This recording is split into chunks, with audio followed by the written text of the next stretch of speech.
বেহালাবাসীর আবেগের সাথী, বেহালার বহু বিবর্তনের সাক্ষী সিদ্ধেশ্বরী মন্দির আজ সকাল থেকেই ভক্তদের ভিড়ে জমজমাট। কারণ আজ ফলহারিণী কালী পুজো। মূল পুজো শুরু আজ রাত 11টায়, কিন্তু ভক্তদের ঢল নেমেছে সকাল থেকেই।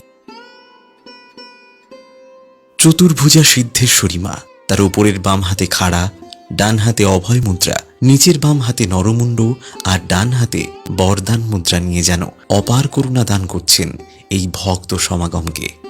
মায়ের বাঁ পায়ের রাঙা চরণ মহাদেবের বুকের ওপর দণ্ডায়মান, তাই তো মায়ের আর এক নাম বামা কালী।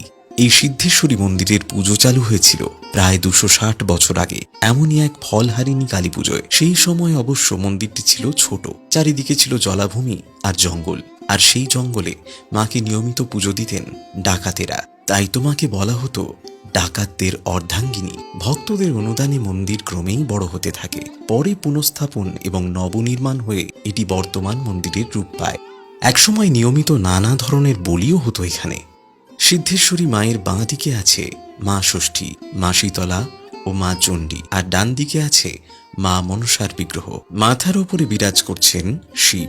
বেহালার বহু ইতিহাসের সাক্ষী সিদ্ধেশ্বরী মায়ের অপার কৃপা বেহালাবাসীর ওপর বহমান থাকুক বছরের পর বছর। ফলহারিণী কালী পুজোর এই লগ্নে সেই প্রার্থনাই রইল বেহালার সাতকাহনের পক্ষ থেকে।